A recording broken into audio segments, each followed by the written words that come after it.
You're looking at a photo of someone who did an immense amount of good in the Albuquerque area, and by example, inspired people in other cities.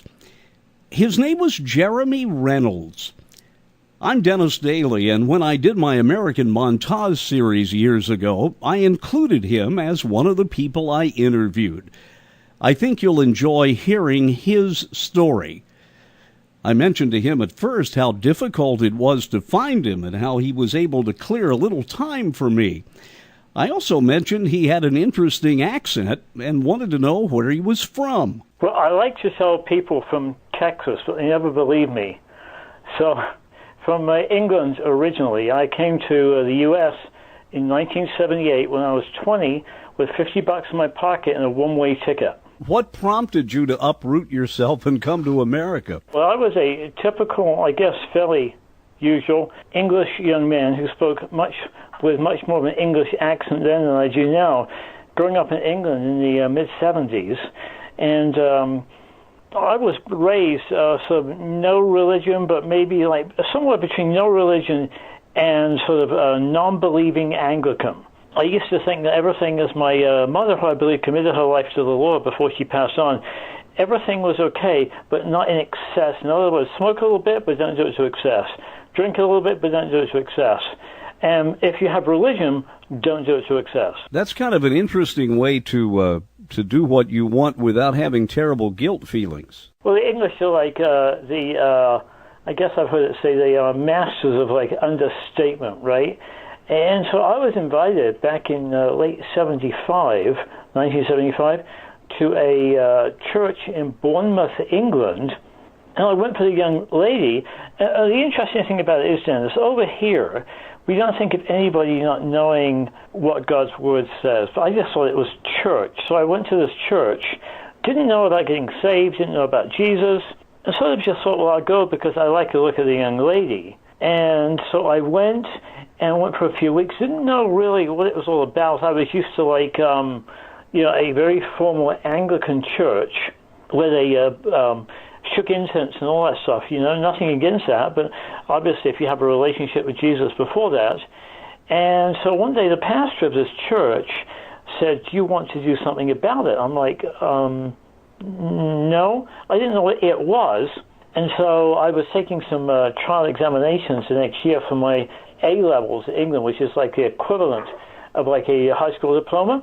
I took those in early '76, and I did okay. And then one day, towards the end of January 1976, I thought, well, I'm going to this church, so let me get a Bible. Oh, that's a good thing to do.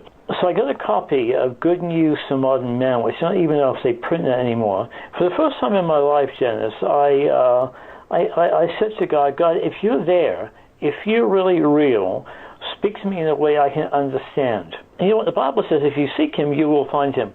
It doesn't take much on our behalf or on our part to reach out to God. He just wants to know that we're really genuine and we're really honest. So I was reading the first 6 chapters of the Gospel of Luke, and you know what? It was like the chapter, the print on that page was like 6 feet high. I mean, it just stood out. And in that moment, God supernaturally gave me the faith to believe in his word, but I still wasn't a Christian. At this point, I believed the Bible, so I had a responsibility to do something about it, because up until this point, I always thought that God's word was for either for young kids or for women and old men, that are about to die. And I thought you had to be not very smart to believe the Bible also. Before you go on with your story, this would have been about what year?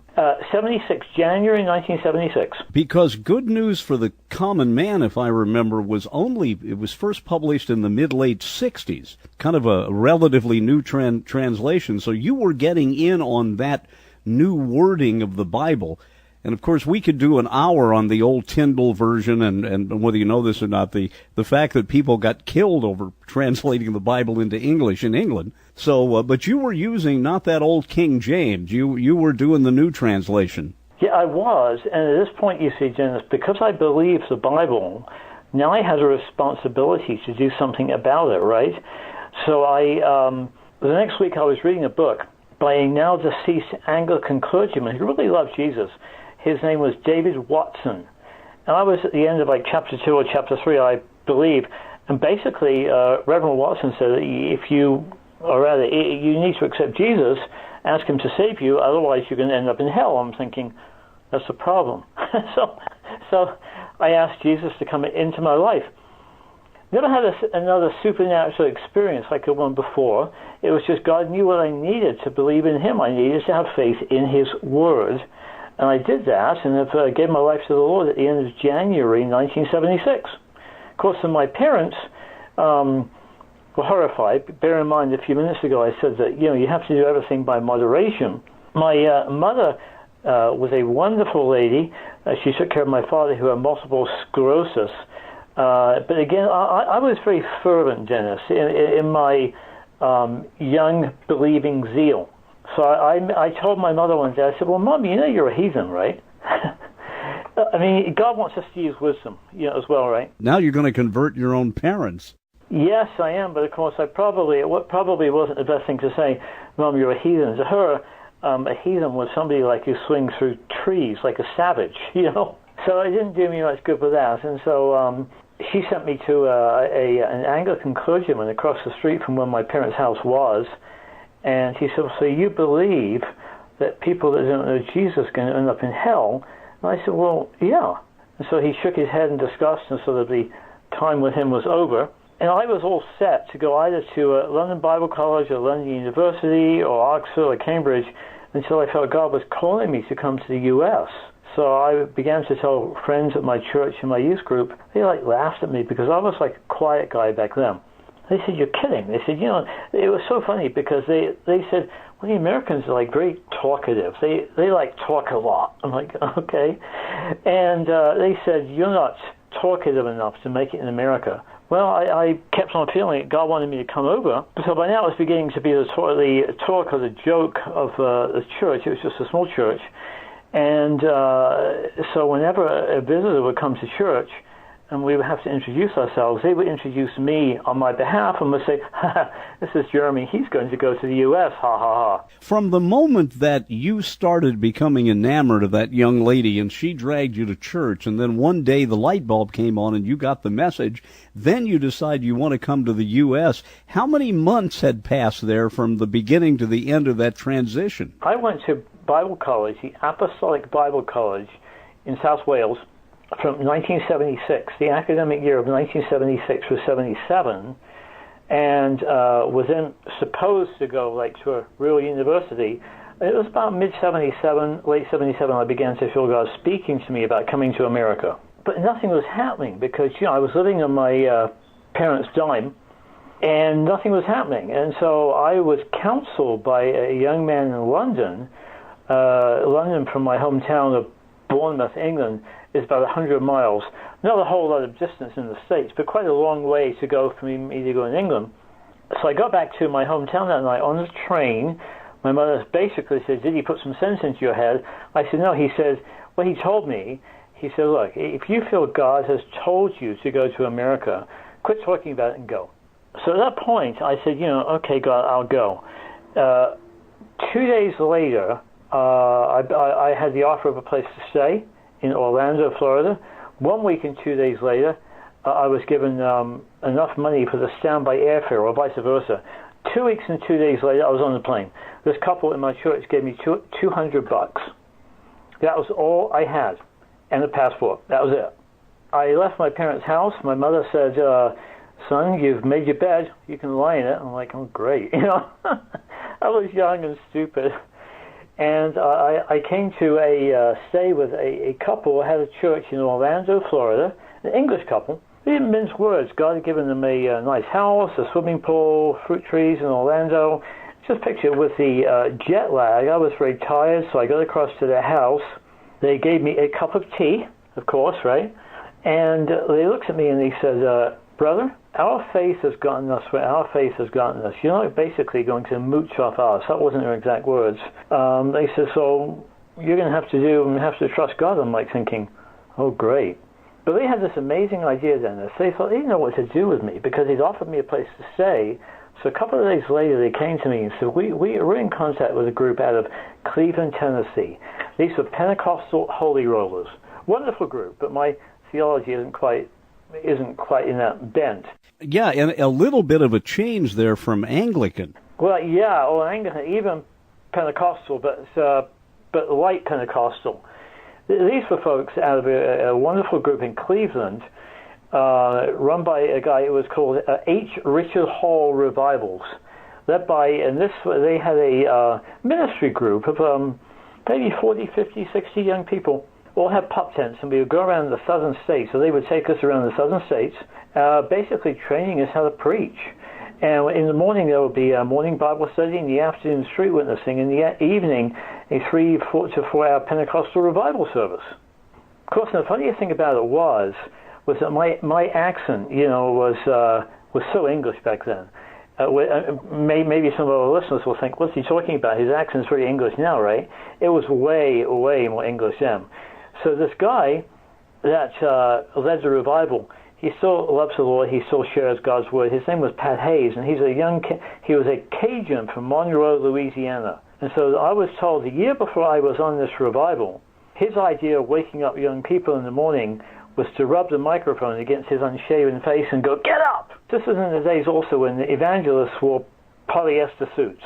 And, this was like a traveling, outfit. Oh, no, I understand that. And I just, while you were talking, looked up Mr. Hall and found out that he was rather legendary in organizing tent meetings and camp meetings. H. Richard Hall Revivals. I believe he traveled, in fact, with some well-known Pentecostal evangelists.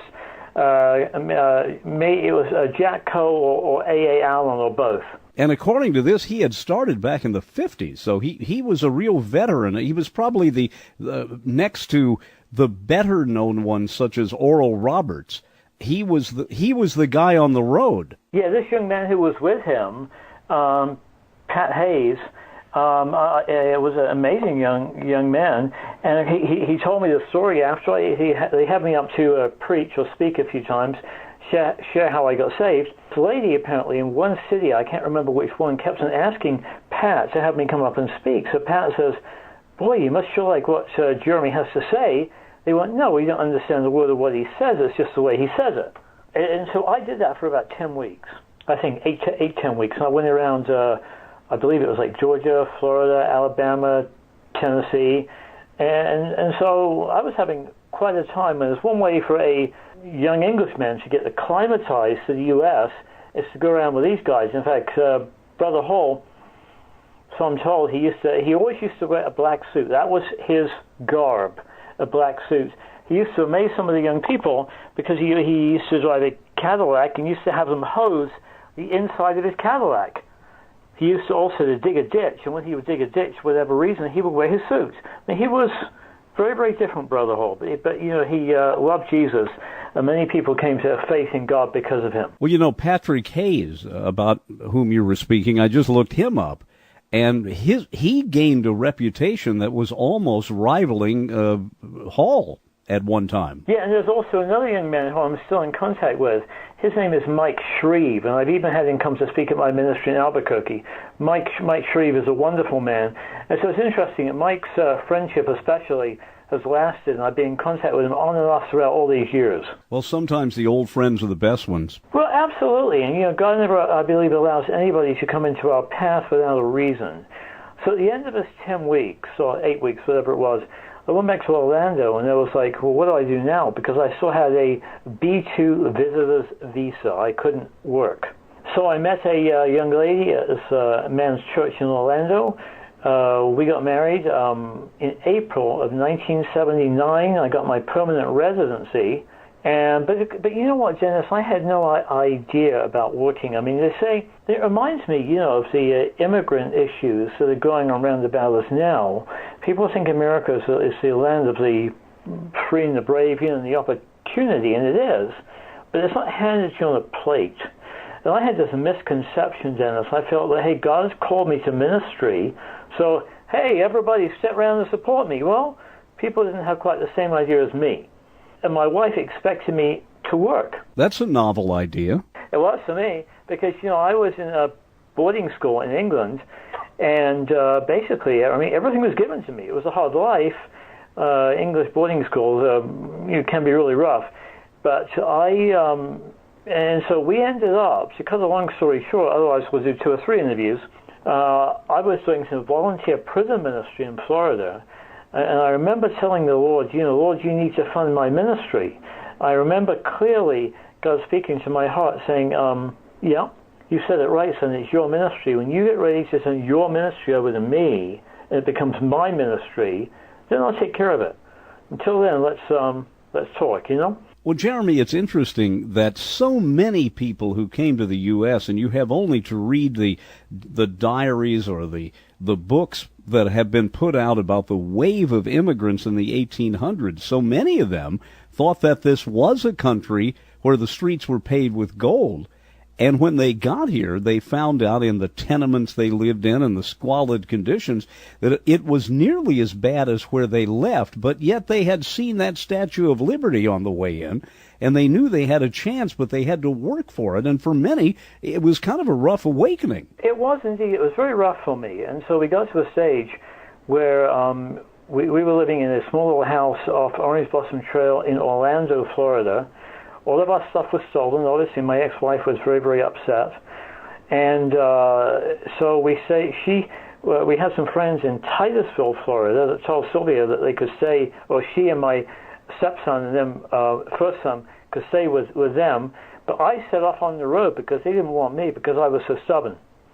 So I ended up in Santa Fe, New Mexico. I heard about the prison in Santa Fe, the site of the infamous riot. I thought, well, I could go be a guard at the prison. I really didn't know what I was doing, Dennis.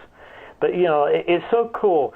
Even when we don't know what we're doing, even though when we're stubborn, guess what? Jesus and his love and grace and mercy still extend to us, right? Let me put this in perspective at this point. You grow up in England and you think your parents are a heathen, but only after you get religion, which you didn't have. That's because you wanted to go to church to be with an attractive woman, but all of a sudden you got the message. So then you decided you wanted to learn to be an evangelist. God tells you, go to the United States. You show up. Things kind of fall apart. Then you uproot yourself from Florida to the other side of the country in Santa Fe, New Mexico. And again, all of this happened in pretty short order. It really did. And so I arrived in Santa Fe with just a few dollars. I'm missing out a little bit just so we can compact it and not bore listeners. And so I found a church to go to in Santa Fe, New Mexico.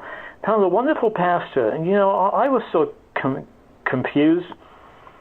This pastor, and so, but at this point, Dennis, I made up my mind. I finally got the message. I said, God, I will do whatever you want me to do. Whatever you want me to do. I'm not going to ask or beg for money. I'm through. If you want me to be in ministry, whatever. If you don't, whatever. So a friend from Full Gospel Businessmen's Fellowship International, which of course was big back in the 70s and 80s, gave me a place to stay in his offices in Santa Fe, New Mexico, and put me to work painting his apartment. So that was a mistake because I put more paint on me than I did on the walls, And so I was able to get a job then at a local hotel, which was made up of Christian managers primarily. It wasn't the La Fonda. No, it was the Santa Fe Sheraton at the time. But you're supposed to go there on the veranda at sunset and have a drink. The next time you and I are in Santa Fe, we'll watch that beautiful New Mexico blue and pink sunset there. So anyway, you're at a hotel which is run by Christian men. Christian management, and so I was dishwashing and being a bellhop. So this time also, I was also going to the regular breakfast meetings, evening meetings of the Santa Fe Full Gospel Businessmen's Fellowship International. What a mouthful that is, huh? And so this dear man who put me up in his office, whose apartments I tried to paint, he soon discovered I couldn't paint. And he and the fellows from Full Gospel Businessmen, they took up an offering for me to bring my wife and kids out from Orlando to New Mexico. Now, were you still in your 20s at this time? I was 57, so I was about 28, 29. Yeah, pushing 30. And your life still in a state of flux. Well, yeah, my wife was still in a state of anger, understandably, because even though she came out to New Mexico, just picture, this poor lady who lives in Orlando, Florida, the land of green sun, she came out to the land of adobes, but even the local supermarkets are adobes. She had culture shock. Yeah, and every other shop is selling chilies. And so even when we had a new baby at the time, the potluck from people from church, it was all chili. So I got a call one day to one of the manager's offices at the hotels, and he said, I have news for you, basically both good and bad. I'm like, okay. He goes, you've gotten laid off. The owner of the hotel was who was a millionaire, come in. He had laid me off. He said, but this is good. I'm thinking, it is? He's like, yeah. It is? Yeah, I mean, he said, because all of us, the chef, the general manager, and the assistant GM, all felt it was God's timing for me to be in ministry. So instead of Jeremy Reynolds thinking it was time for me to be in ministry, now I had this confirmed by other people, and that's a good thing. But now I'm thinking, yeah, do you want to tell my wife? No money, you know? Yeah, here we go again. But I went to my pastor of the church, which is Christian Life Fellowship in Santa Fe, New Mexico, and he offered to sponsor me. He said, basically, he said, you have nothing, but you can like say, hey, I'm Jeremy Reynolds, a Christian Life Fellowship, and people will go, oh, as opposed to me going, I'm Jeremy Reynolds, and they go, yeah.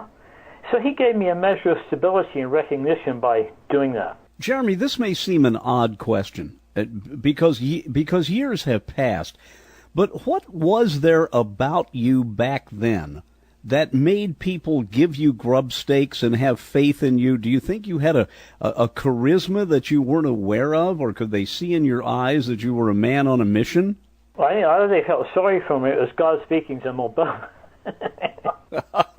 These men had faith in you. They brought your wife out. Then you lose your job, but they say to you, this is good news. What happened then? Well, and so what happened then, Dennis, was that I was on a street in Santa Fe called Lower Agua Fria. Well, actually, it's called Agua Fria, but this was Lower Agua Fria. And I felt God wanted me to be in ministry, so I opened up so I was able to sub-rent a coffee house, or actually a shop. It was used only at the weekend as like a private club. So for 5 days a week, it became a Christian coffee house, and for 2 days a week, it was a private club. And this was a place, this is all told of the story in my book also, called A Sheltered Life. And you can also look at that, Dennis, also online.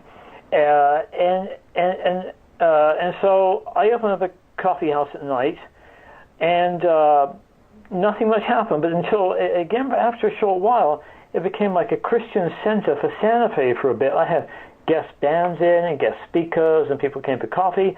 But you know what, Dennis? I didn't know God has such a sense of humor, because I started giving away free food. I had nothing really on my mind about the homeless. But guess what? Free food and the homeless, that word spreads. You mentioned coffee shop. I think we ought to point out that these were not Starbucks back then. These were places where people came and talked and read and smoked, and sometimes a folk singer would come in. There was a whole different feeling for the coffee house that was part of that folksy kind of tradition that we don't have anymore. Well, it was, and this was also in the era when Christian coffee houses were at their height. So what happened when the homeless began to come? Well, the Christians who have been supporting us up until that point began to dwindle. We've been having potluck suppers and all sorts of stuff, and then these folks began to go. So I began to get the feeling that maybe God was calling me to minister to the homeless. So over the next couple of years, 3 years, we began taking homeless people in at night. We added a couple of houses on down the road. We began taking homeless families. And also at the time, because it wasn't, I was getting about $150 a week back then. At the time, my eldest son was going to Christian Life Fellowship School. I was grading tests in the morning to trade out for his tuition, okay? But so over the next 4 years, I was also working part-time for Channel 11 in Santa Fe, which actually was in downtown Santa Fe, working 4 hours a night, I think it's 4 hours a night, and 20 hours at the weekend to bring some extra money in. So I was working a lot of hours. Yes, you were. And was there any opposition coming from the city? Because quite often you start dealing with the homeless and helping them, and then people just don't like what's going on, so that you need a license to do this and a permit to do that. So that's... At that point it was minimal because we were pretty small. But so at the end of 4 years, and during that time, after about three and a half years, I got 2 front teeth punched out by a drunk and had 4 days off, Dennis, in 4 years. That's why you're still a workaholic then. Yeah. At the end of that time, I felt like God wanted me to resign that, pass the ministry on to somebody else. A guy who I passed it on, she ran it for a few months and it closed. But so I have 4 days off in 4 years, got 2 front teeth punched out by a drunk. I still have a lot to learn, Dennis, because I told God, and I've gotten to right now, I never tell God anything. I ask him. I said, God, I will do anything you want except. Big mistake. Because here I was, I had resigned the ministry, my successor was going to move in, and guess what? I had no place to go. So it was a problem. And I candidated, let me say that fast twice, at a church or two, but guess what? The sermons I preached, they all had to do with the homeless. I couldn't get the homeless off my mind. So I went to stay with a friend in Taos, who ran a Christian coffee house in Taos, and God began to speak to me, saying that he still had that calling on me, which was to share his love for the homeless. But I didn't know how I was going to do that. Stayed with this friend in Taos for a month, and then I heard about a ministry in Albuquerque, New Mexico, based on Kirtland Air Force Base, called Reach Out to Jesus Family Chapel. This is in the days when Caspar Weinberger was Secretary of Defense and was allowing ministries or groups to make use of vacant buildings on a military base to help the homeless. So I helped out of that ministry for a month, but felt that was like part of a transition, and then heard about this property in southwest Albuquerque, which was formerly a charismatic Catholic drug rehab ministry called DARE, nothing to do with the police DARE. And we have sent several people down there from my old ministry in Santa Fe to help get help with alcohol issues. So it has since closed. This ministry called DARE had closed. It was vacant. So here was a 72-acre property that was vacant. It was just sitting there. It had closed down about 8 months before. So I contacted the group that owned it. Said, hey, my name is Jeremy Reynolds. I want to open up a shelter for homeless women and families, because families was the need. Families were beginning to become homeless, but there was nothing to take care of the family unit as a whole. You want to rent me your property? So they came back a few days later, or a week or two later, and said, yeah, we'll give you 1 week's free rent on the trailer for you and your wife and kids, 5 weeks free rent on a ministry building, after that, $650 a month. Deal? I'm like, yeah. Dennis, I had no idea where to get 650 pennies, let alone $650. So I think it was like July '86, I moved my ex-wife and kids into a mobile home on site, cleaned up an old building, and found an old mailing list, borrowed $150 to make my first mailing, and began Joy Junction. We're going to take a break at this point, because I'm glad we finally got to Joy Junction, because that's what you're best known for.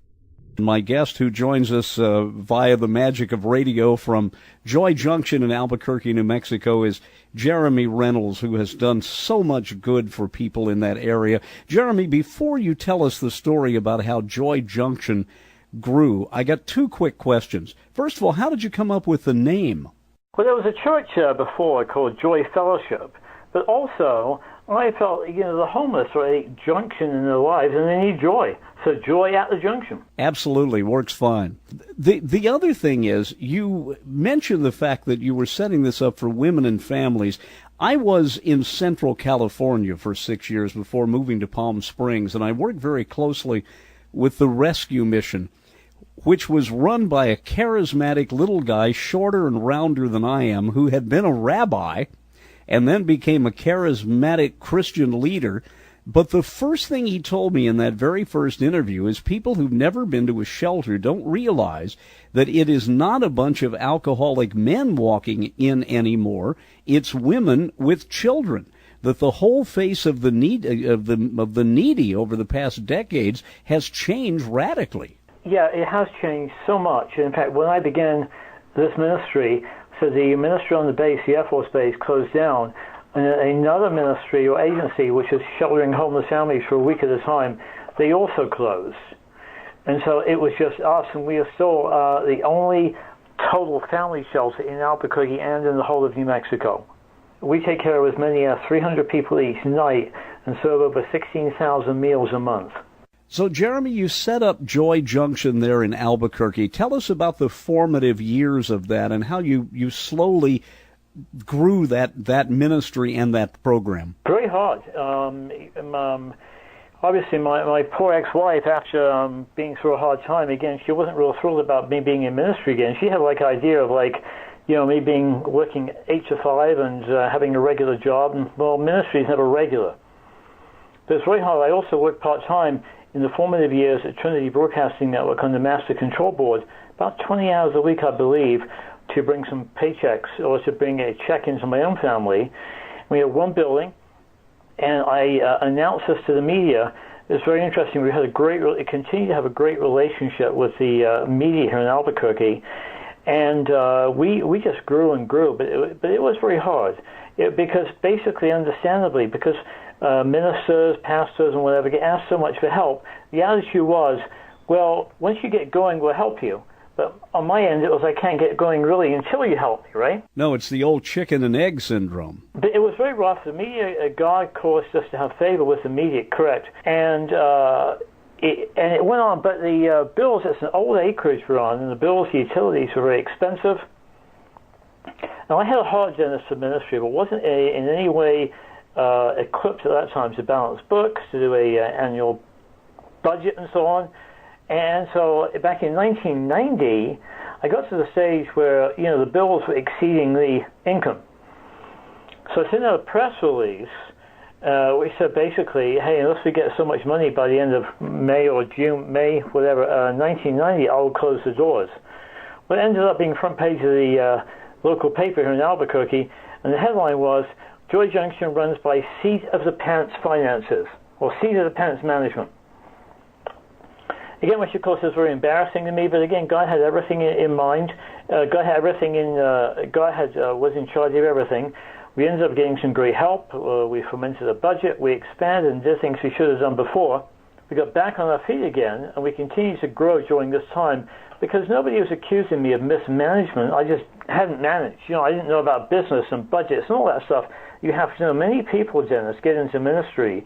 They have a heart for ministry, but they don't know along with that goes rules and having a budget and all this stuff you don't think about, just if you have a heart for people, right? Absolutely. And I think we all know an awful lot of people who are dedicated either as a minister or a radio newscaster, as myself, or whatever, who have a specific talent in an area, but really need help when it comes to finances, because that's a weighty kind of issue. And when you're with a ministry that's operating on a shoestring sometimes, you need someone who knows how to be squeaky with those numbers and to keep it going.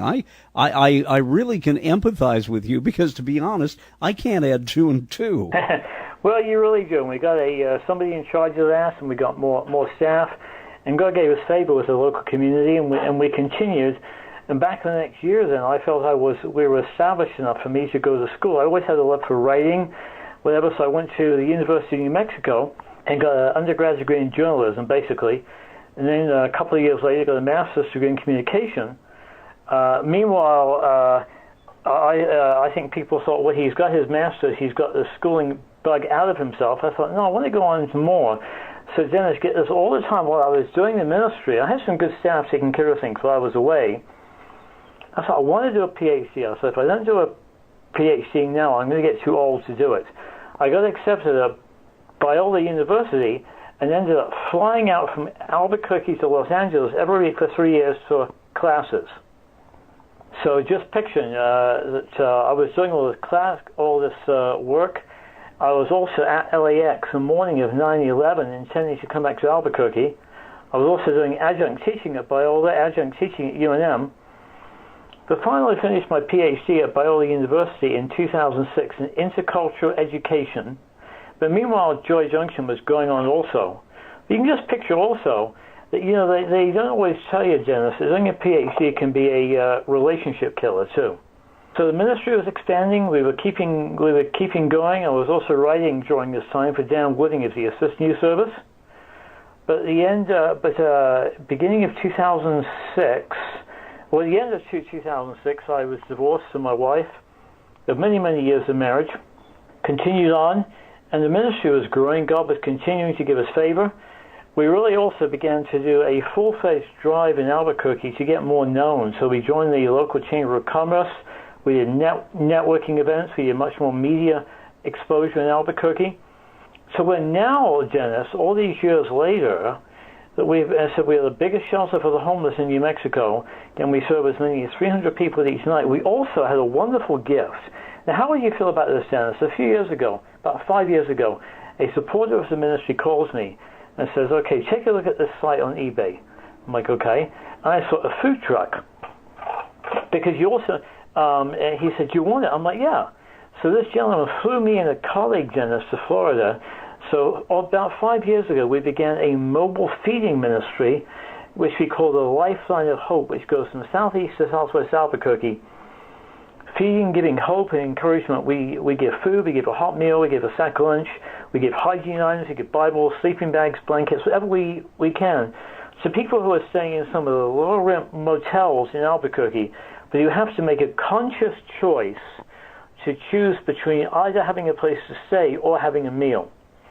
So we serve about 6,000 meals a month on that, 10,000 meals a month at our main facility.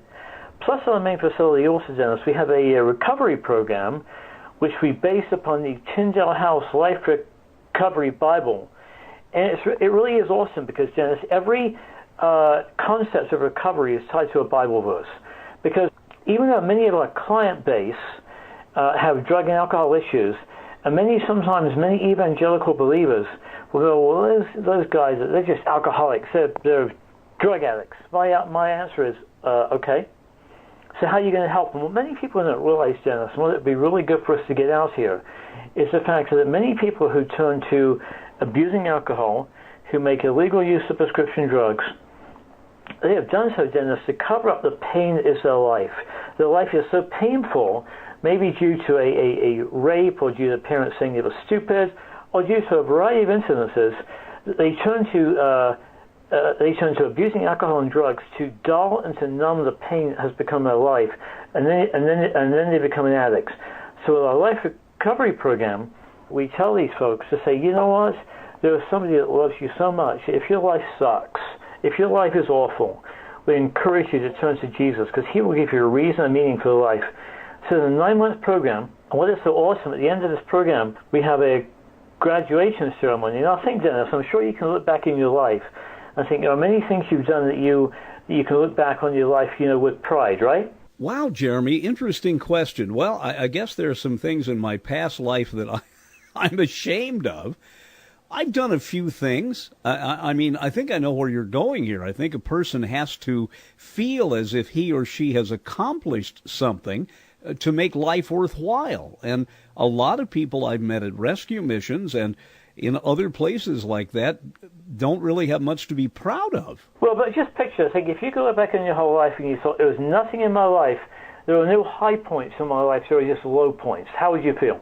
No high points, just low points. I'd probably feel pretty miserable, and I think thinking about that too much would make a person prone to depression. It would put them on the dark side. Exactly, and so an integral part of our recovery program is having a graduation ceremony at the end, where we really make a big deal. We give these folks a special dinner. Trader Joe's here in Albuquerque is very generous to us. They give us steaks. And we have bought University of New Mexico caps and gowns to give them a diploma. Of course, to the world, the diploma means nothing academically, but to these folks, it's the world. We give them a special gift. So this becomes like a high point in their life. They've done something finally they can be proud of. You bring up an interesting point, and I need to give you a little background here. There's a fellow who shows up at breakfast at McDonald's nearly every morning. I'm going to call him Larry. Larry's about 55, and you would not know he's homeless because he's always nattily attired, well-groomed. But I've known him about 1.5 years now, and his problem is alcohol. He finally gets a part-time job, and then he goes out and celebrates and loses the job. But he was telling me almost exactly the same thing, and that was he had nothing in his past life that he was really proud of. And he said the reason he works as hard as he can to look good is he sees the stares of people when they assume he's homeless and almost set up a caste system where he's not as good as they are. Well-educated guy, his life just fell off a cliff. And we could all be there. But you really hit the nail on the head, because that's his constant thing he talks about is, I really am not worth very much. I've never really done anything important. And that's sad. Yeah, that's exactly the case, Dennis. And so what we're doing at Joy Junction has become multifaceted. Firstly, we're going out on the streets with our lifeline of hope, and we're trying to foment a relationship with these folks so that when they become ready for recovery, they'll think of us. And some points, literally, we are saving some of these kids from going to bed hungry. You're setting up a level of trust with these people. I think so many of those people who see government programs just are distrustful of them. Not only that, Dennis, that's absolutely true. But what has distressed me is sometimes the amount of judgmentalism and short-sightedness on the part of evangelical Christians. We are very active on Facebook and Twitter and so on. And so we will post updates regularly, 6 to 10 times a day of what we're doing, including our Lifeline of Hope. So the other day I posted a picture which many people liked of a number of people gathering in a line behind the Lifeline of Hope looking for food. Most people gave a like or a check. And so one person made the comment, well, those people don't look really starving to me. I'm thinking, how dare you? I didn't say that, but my comment on the site was, what does a starving person look like? We are so quick to make a judgment call and so slow to look into what goes behind the picture. And I encourage all our listeners not to judge. I had a revelation in my life, Dennis. I used to be the most judgmental, condemning, critical person else, a proud, Bible-believing, Bible-thumping member of the Christian religious right. Now I'm not anything. I'm just a sinner saved by grace who loves, and I will let God do the judging for the rest of my life. I'm just somebody that loves Jesus and makes a lot of mistakes. I implore all of our listeners, quit judging. When people see us coming, as people who say we love Jesus, they should be rejoicing. Instead, they're like, oh, Jesus, them again? They're anti-abortion, anti-gay rights. I want to be known for what I'm for rather than for what I'm against. And so I urge you folks, if you see somebody who's hungry, somebody on the streets, don't judge them, but pray for them and find out their story and see how you can get involved with God's help to help them out. Does that make sense? It absolutely does. And in the tradition I grew up, which was in a Catholic tradition, but I had very broad-minded parents. And I remember getting into media and going to Washington, D.C. Our company was almost bought by Pat Robertson at one time. The thing that began to bother me the most, and again, I think you've hit the nail with your head, is that so many ministries are negative. It's almost going back to John Winthrop and the Puritans. Go out there and fix something. Put your money where your mouth is, and stop talking about what's wrong with society. Find something right about it and increase that. And I am almost revolted sometimes when I hear people who are so opinionated they won't even look at the truth, It is very, very sad. And so, again, what we try and do with ourselves is we're trying to, again, build bridges. We're trying to build relationships. We also want to make sure that people don't go to bed hungry. In the middle of the night, Dennis, we also have a van, in addition to our Lifeline of Hope, we also have a van cruising the streets of Albuquerque, actively looking for people who may not want to or may not be able to come into a mission, but maybe who could use a blanket, a sleeping bag, or a sack lunch, or some water. How long have you been doing that? Because that's really innovative. That's the first case I've heard of people who, don't just give people a place to stay at night. You're out on the street trying to help. That's pretty revolutionary. We've been doing about 4.5 years. Again, it was this very generous gentleman in Albuquerque, Victor Jury from Summit Electric, who's very philanthropic, very kind. He bought us a truck, and that enabled us to get a jump start on helping feed people. And of course, if you look to our Facebook page, you'll see we're out on the streets doing that every day. Well, one of the great things about you being educated in communications is you saw the benefit of having the media on your side. Is that still working there? Oh, absolutely. I love the media. They get a bad rap, and of course it makes me very sad sometimes when you occasionally get a believer saying, well, like the media are against us. I worked as an intern, as a paid staff member for a local network news affiliate here in Albuquerque. And one day I remember I was on the assignments desk, and there was a pro-life rally that wasn't covered, whereas we covered like in a pro-choice rally the week before. So somebody called into the assignments desk very upset and accused us of being biased. It wasn't biased at all. It's the fact that last week we had staff, and this week for the pro-life rally somebody was sick. But we are so quick to judge and also I think what we don't know we fear. So if we make friends with the media and they begin to know us as people who as human beings, we all have the same fears and the same issues and whatever. What you fear, what you don't know, you fear. Whom you don't know, you fear. Whom you know, it's harder to fear and harder to judge. So I love our media people. I really do. Well, and it's a wonderful thing that you have set up that relationship, because I don't want to put words in your mouth, but I would think that Joy Junction would not be where it is today if you didn't have that positive news coverage. I absolutely agree. And we go out of our way. When a new reporter comes to town, I will tell him or her to say, you know what? Hey, welcome to Albuquerque. I've been around town for a long time, and if you have a need of a resource, even if it's not directly involved with the homeless, go ahead and give me a call, because maybe I'll help you and point you in the right direction.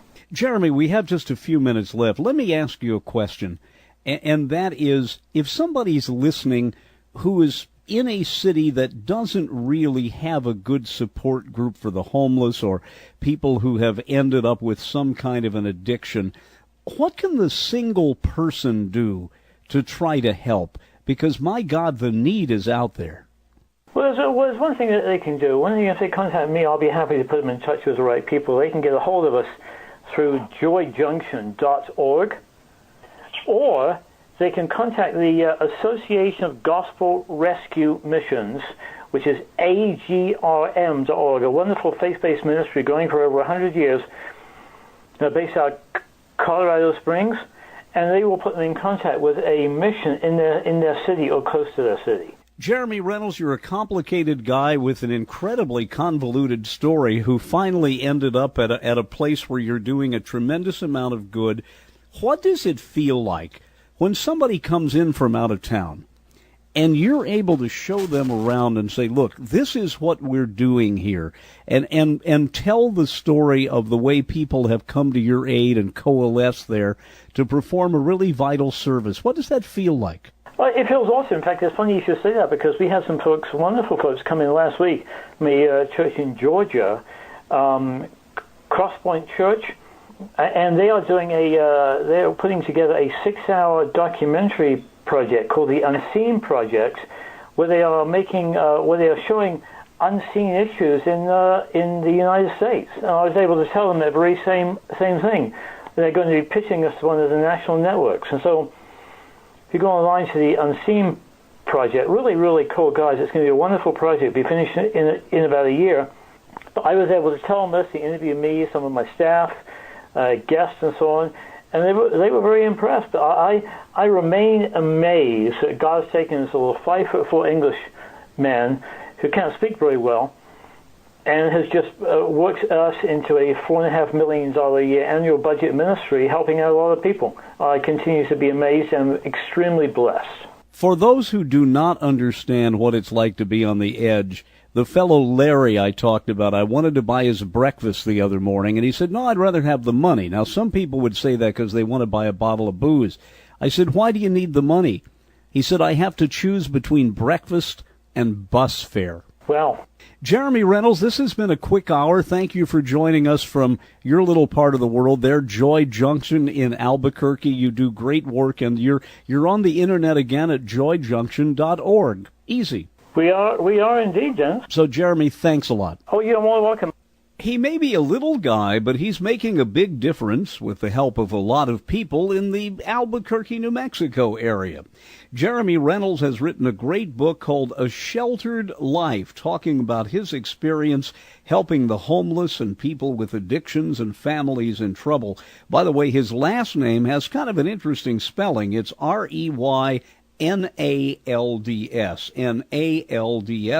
If you want to look for the book, It's called A Sheltered Life. It's an easy read, and I learned a lot by reading it. Jeremy Reynolds, the creator and driving force behind Joy Junction in Albuquerque. And I'm Dennis Daly. I thought it might be fun to go back into the archives and find that interview with Jeremy Reynolds, who is not with us anymore. Thanks for being here.